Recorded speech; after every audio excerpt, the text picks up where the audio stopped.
that time. You know what to do. Put your hands together, make some noise, and welcome your host and moderator at Build, Ricky Camilleri, and today's guest, Neil Patrick Harris. Thanks, everybody. What up? One more time, Neil Patrick Harris. Thank you so much for being here. Thank you. I like the new digs. This is very cool. Yeah. You are really like our first guest. I feel like I'm on TRL. Is that like a new TRL? Like a new TRL, yeah. Like a newer, cooler TRL. Can the people outside see in? Or I are they? don't Or is it all darkened in I it? think it's a little dark. Two-way We don't mirror really want kind them gawking too much. Nice. Hi. Neil, thanks so much for being here, man. Congratulations on a series of unfortunate events. Hey, thank you very much. We're very excited. We filmed it months and months ago, and it took months and months to film, and we were shrouded in secrecy, so we weren't able to tweet any pictures or show anything, and so here we are today, right now. You can stream it all. Well, you guys did an incredible job. Take me back to the beginning of the project. I'm assuming you're a parent. I'm assuming you were a fan of the books. Was there a certain importance to the project for you? Were you going into it being like, well, what are you guys going to do? Because I want to make sure we respect the books as much as we can. I actually hadn't read any of the books when the project came my way. I had just finished doing a variety show for NBC that was me being myself in a sort of voracious way, lots of little segments of game show and hidden camera and stunts, and it was just a lot of me seeing my own face. And so then conveniently and coincidentally, this project was around, and they were getting greenlit by Netflix, and so it was kind of an interesting, creative, perfect storm for me. They asked if I'd be interested in Olaf. I loved the idea of looking nothing like myself and doing something really transformative. I loved the idea. Once I heard that it was an opportunity, then I read the book, then I read one of the scripts, and they were very, very similar, and I appreciated that they were wanting to make the project on camera look as much like as truthful and faithful to the books as possible. So that seemed like an asset.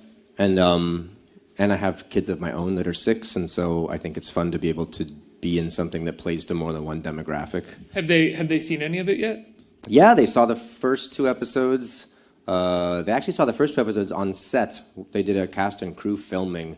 A screening of it with everyone the second to the last day of shooting, and the kids had been around, so they liked it. They thought it was funny. So they could recognize you. They'd already seen you in costume, and yeah, for sure. Well, they live here in New York, and we film in Vancouver, and so I would FaceTime with them every day. As in Count very Olaf? weird guises. Sometimes Count Olaf, sometimes Stefano, sometimes Shirley. That was a hoot. How did that usually go? Do you have to explain who you are? Do they freak out, or do they know it's you right away in costume? They knew that it was me calling because FaceTime says Papa, but they never knew when they pushed the button what horrible guise I would be in. But yeah, sometimes when I looked like Shirley, that was fine. But sometimes it would be lunch, and I would have the Shirley wig, but the dress would be off, and I'd have these weird pads, and some of the teeth would be out. So yeah, I've scarred my children a lot.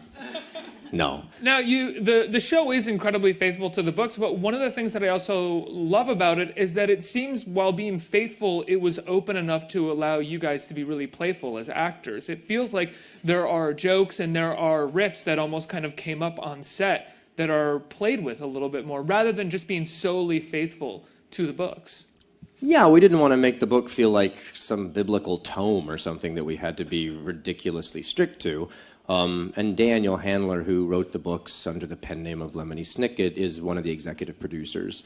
And so if we wanted to change anything, we would clear it through him, and he was very open to it. The show gets to be musical in a way that the books can't. So in some ways it's operatic, and then there's a lot of musical underscore underneath things, and I think that sort of keeps the momentum alive in a way that you probably couldn't do in the books. There's some self-referential things. We talk about streaming media, and we talk about Uber and certain weird things, but... Well, like right away in the trailer, there's the joke about the hourglass, and you say, I bought this online, I wasn't sure how long it would last. Well, that was an interesting thing when we were filming it, because when you read the books, at least when I read the book, I felt that it was an older time period, because you're dealing with Olaf's mansion, and you're dealing with children on briny beach, and they take a trolley there, and so you think, what is it, the 40s or 50s? But it's not. It's intentionally timeless.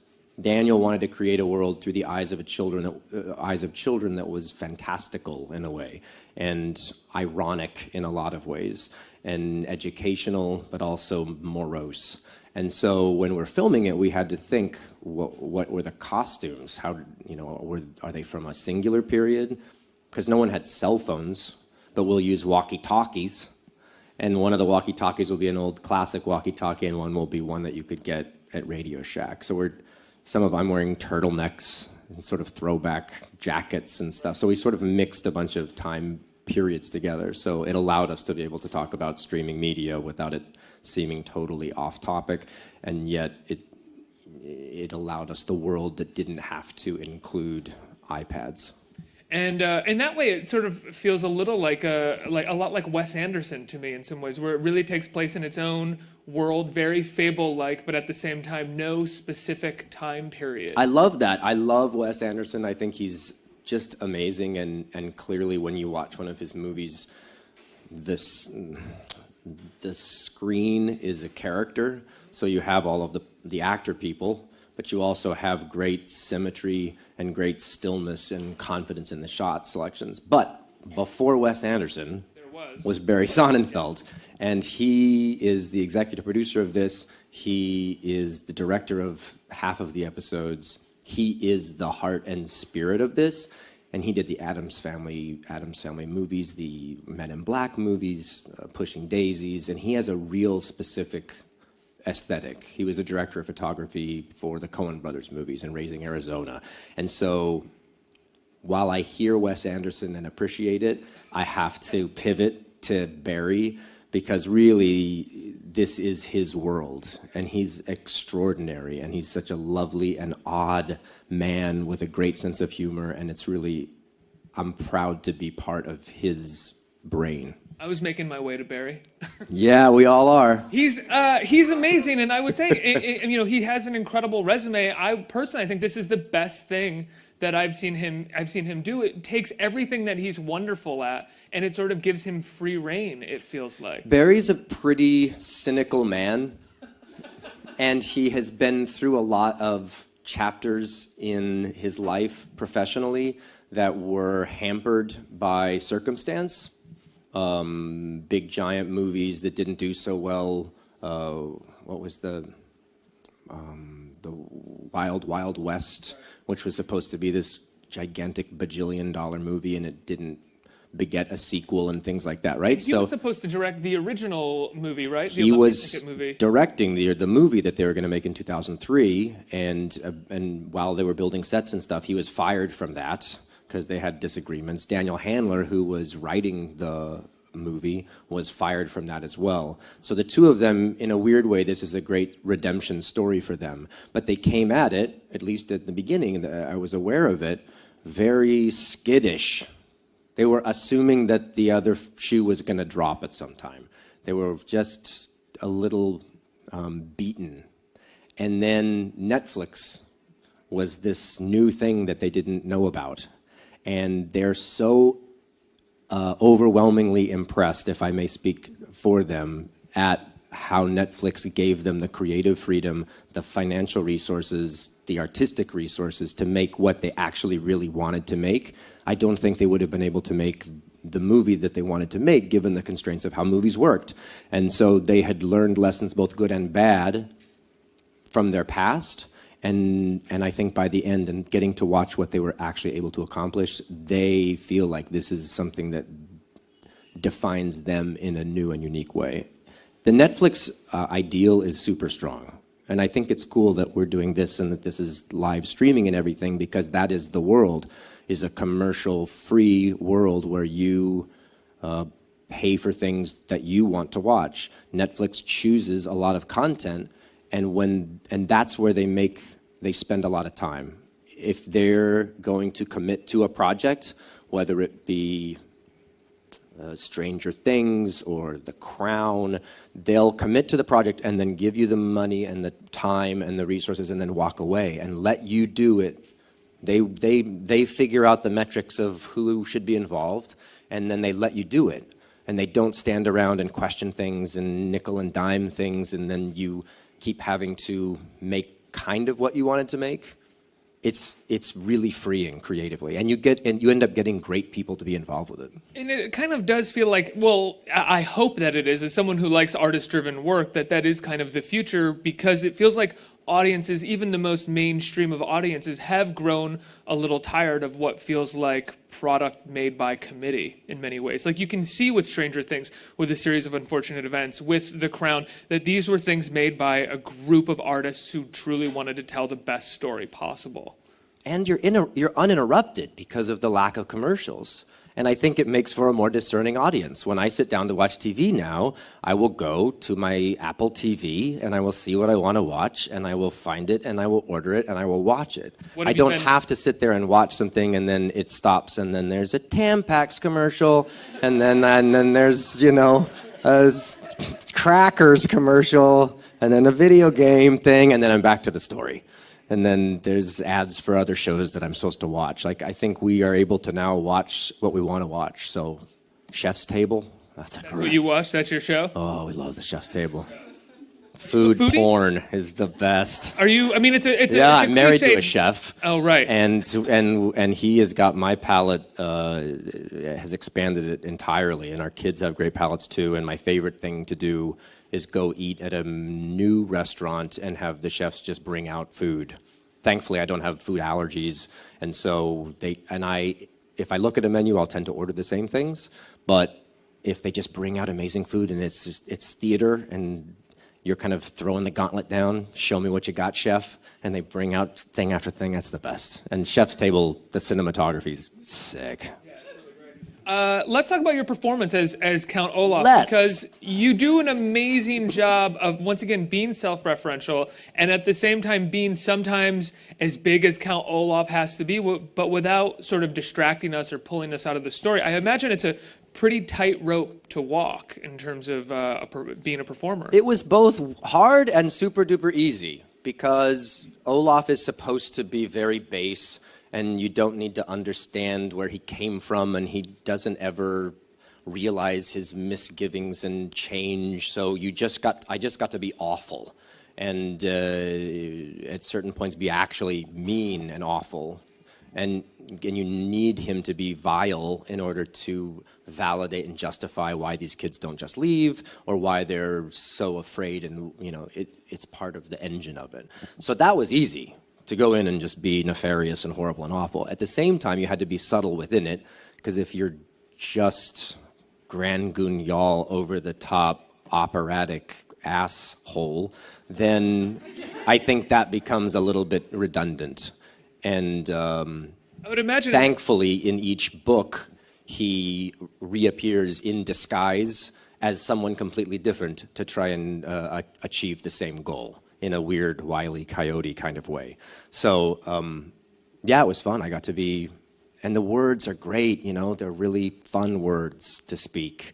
And the sense of humor is twisted and sort of dark, and I liked that. It's a 4-quadrant project, they call it, which means they're shooting for the stars with a bunch of different demographics. We didn't make this content for kids and hope that the parents will just sort of suffer through it and Instagram while it's happening. And yet we didn't make the project for the content to be for adults that the kids would not be able to watch because it was too mean or too scary or filled with cursing and stuff. So I think they wanted, like, Jurassic World was a 4-quadrant project for Universal so that everyone can see it and get something out of it.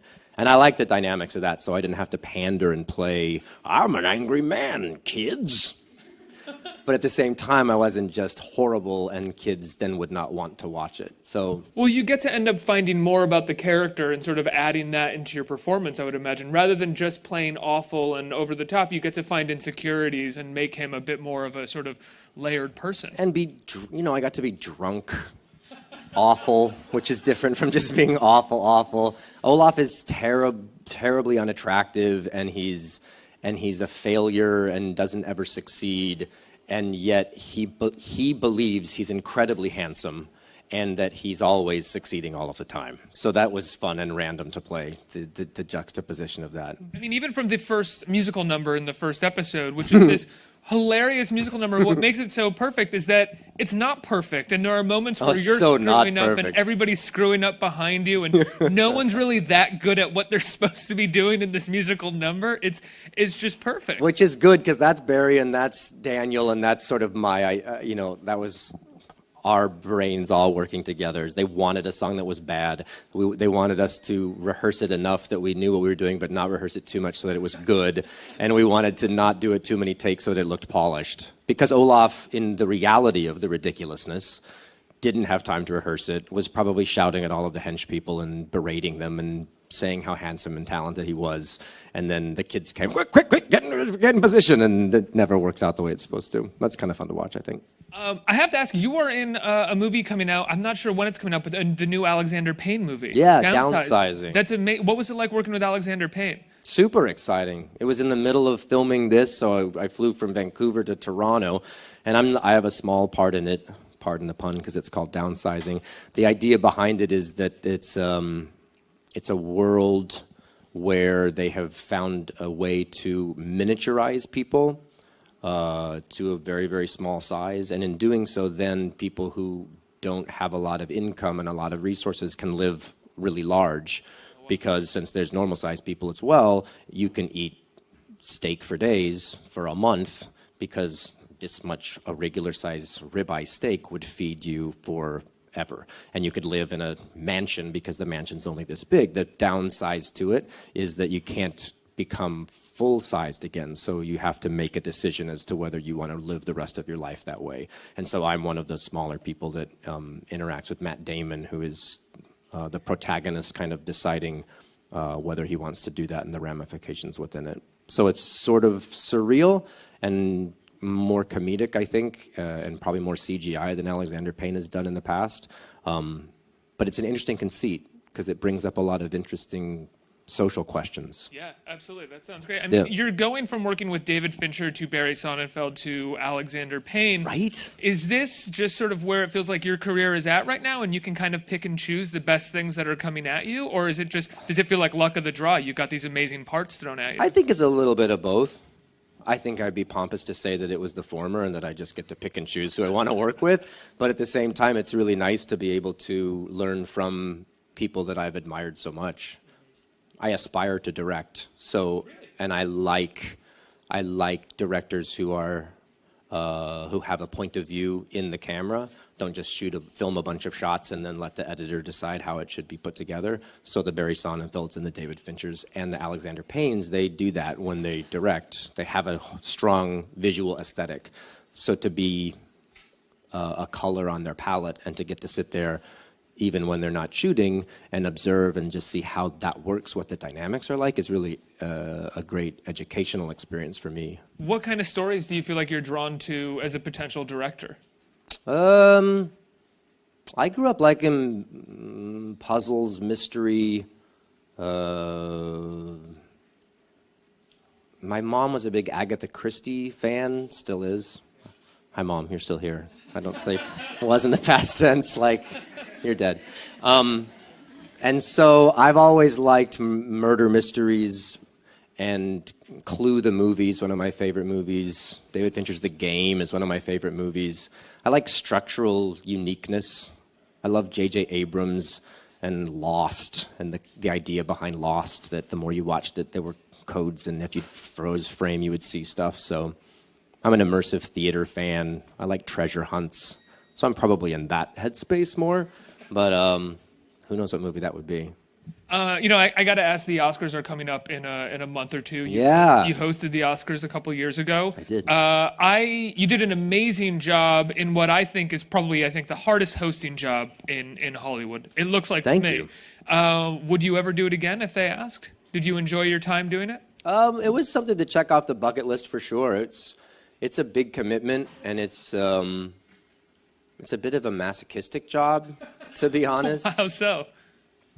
Well, because so many people watch that telecast that there's already heightened pressures, And then each of those movie studios have a lot of power and really are angling for years before to try and get certain things accomplished, and that creates really interesting pressure dynamics as well. So when you're sitting home watching, I don't think, nor should anyone have any concept of all of the weird amount of work and stresses that have gone into making the singular night happen. At the same time, there's so many awards that have to be given out, and each movie now is so different, and most of them tend to be small independent films that are getting a lot of Academy push, and many people that are watching at home haven't seen any of the movies, so then you're having to come up with content that people will get, but they might not have seen. I even thought Jimmy Fallon's opening number at the Golden Globes, which was really great. The La La Land. The La La Land right? thing. But if you haven't seen La La Land, you don't know what that means. It was a really right on the money parody, homage to La La Land. I agree. I saw that and I was like, I didn't. My parents have not seen La La Right. Land. They don't know what this is. Well, and then at the Academy Awards that I hosted, I did a whole what was the movie? The drumming movie. Birdman.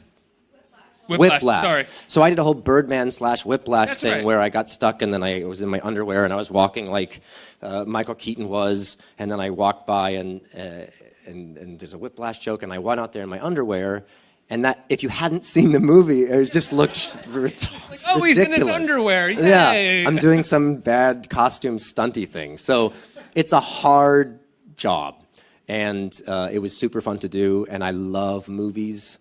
And I'm real starstruck by people who are in movies because you never really engage with them much. When you see them, it's, oh my gosh, it's Matt Damon. But no one ever talks to Matt Damon, right? Because he's surrounded by security people and he's at a dinner at a restaurant in a corner, and then he gets in his car and he goes to his motorhome village somewhere. I don't know. It's not like you see him on the subway. And so I'm just enamored by all of it. So I say all that and also say that I think Jimmy Kimmel is going to be fantastic as the host this year. He's just a great host. He's an affable guy that is incredibly sincere, has a great sense of humor that's also kind of dark, and so he can make caustic jokes and it's still really palatable. He's sort of your frat friend that can get away with stuff. He's kind of the Barney Stinson of talk show hosts to me. Well, you're a great host too. I think you're just a different kind of host than Jimmy Kimmel is. He is more of the late night talk show host. You're more of the sort of MC, sort of variety show kind of host. If that makes sense. I'm more Kermit. I like jugglers too much. Who's a celebrity that you were most starstruck to encounter in your career? Jim Henson. Wow. I was Good younger. He was on an airplane. And I was on an airplane too, and we were directly across the row from each other. And I was young, so he probably had no idea who I was, but I just couldn't stop. I must have been, maybe, season 1 or 2 of that. And I just kept, gotta clap on an for Doogie airplane, over when here. you're stuck there, you can't stop staring at the person. So I would just watch Jim Henson. And he passed away maybe 3 or 4 months after that, so I missed my shot. But I don't know. Brad Pitt's really cool. When Brangelina was a thing, that was just royalty. They would come in, they were both so gorgeous, and they'd just pass by, and everyone would quiver. Beyonce, she's pretty fantastic. I don't know, I like famous people. They're I do cool. too. That's why I'm sitting here. What about you? That's a good question for you, and you interview people. It's always like a really weird one, and my answer is never that good because like massive famous people, you sort of work it up and you get nervous and then they're just totally normal and fine. But the ones who are actually kind of idiosyncratic and weird maintain a kind of starstruck thing because you can't get anything from them because they're just really idiosyncratic. Yeah, that's true. I get that. Yeah. Let's open up to the audience for questions. Who has questions out here? Hi, how are you? Oh, hi. Good. Sorry. Hi. Wow. This is so exciting. You're Neil Patrick Harris. This is like I crazy. am. Thank you. I was wondering, how do you kind of balance your passion for TV and film versus musical theater? Because I find that it's very hard to pursue both at the same time. I feel like I've been very fortunate to be able to dabble in a lot of it. And I think maybe because I started so young and I did a singular thing and was worried that I would therefore not get to do other things, I've had maybe an extra drive to make sure that I was able to do other things. And I don't mean able to do other things, but able to learn how to do other things, because each of those are such different skills, right? Making a movie is just a super different experience because you're in a little bubble gypsy world of people who are really good at what they do, but it's tight close-ups that are going to be appearing on a giant screen, so subtlety is really observed. Television is a lot more material being thrust at you all day, a much higher page count, if that makes sense. So instead of doing one scene for 2 days, you're doing 4 scenes in 1 day. So you're regurgitating more material, and you have to do it faster, but still make it look good. Multi-camera is the same thing, but now with 4 cameras. So even as I'm acting with you, I'm aware that there's also these potential cameras going, so your mind's working in a different way. Theater, totally different. It's everyone's watching the same performance, whether you're sitting there or you're sitting way, way, way back there. So you have to figure out in your mind how to craft a performance that both people will get, maybe in different ways, but they won't see nothing and they won't see too much, right? So I don't know. I think the fun thing is to be able to, when you're doing one thing, figure out how to do it as effectively as possible, so that if you are lucky enough to get the shot to do it, the chance to do it again, you've learned stuff from it, and maybe try and incorporate one into the other. I've gotten to do musical stuff on film, and I've gotten to do kind of filmic work in theater, so I've been very fortunate. Nice question. Can I re-answer your question from before about being starstruck? I'm sorry, but yeah, it go. just occurred. Isabelle Huppert. That was something. Really? Her and Paul Verhoeven earlier this year. I was kind of nice. Director of RoboCop, and Isabelle Huppert is pretty incredible. There we go. Awesome. Sorry. I mean, on the topic of being starstruck, like, I'm starstruck right now. This is Oh, awesome. thanks. I'm such a big fan of How I Met Your Mother. Oh, right on. Thank you. I'm so excited for Lemony Snicket, but I couldn't have you here and not ask, how do you and David come up with your amazing Halloween costumes every year? And could you give us a hint, maybe, what's up next, if you've thought about it? It didn't come around. It came about because for their first year, they were just these really fat little baby things. And there were 2 of them. And so every month we would take a ridiculous picture with our camera phones in some kind of costume that looked like the month made sense.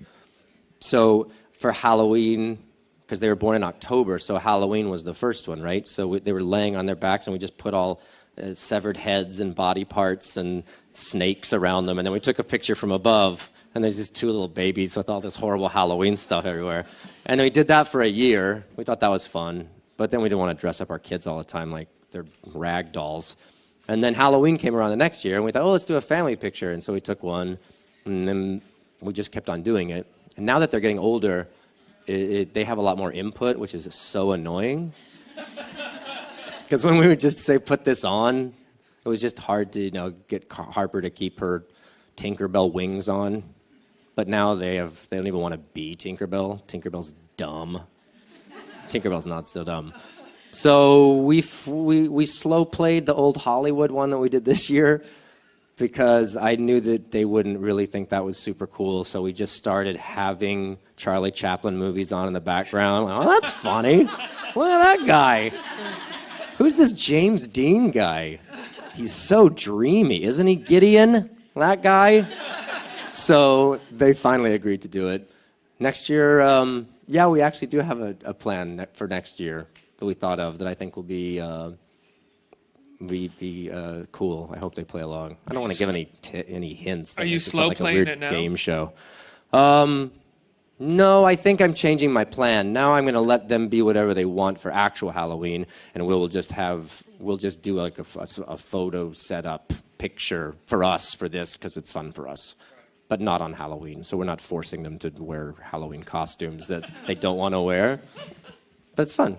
I don't know. I love costumes. I love Halloween. I love being scared. Neil, I have to let you go. Congratulations on a series of unfortunate events. When can people see it? People can see it right now. It's a really good question why you're not watching it right now, to be honest. But it's, there's all 8 are streaming on Netflix as of today, Friday the 13th. And they're great. And it's so fantastic. Congratulations, Thank Mr. you. Neil Patrick Harris, everybody. Thanks, everybody. Cheers.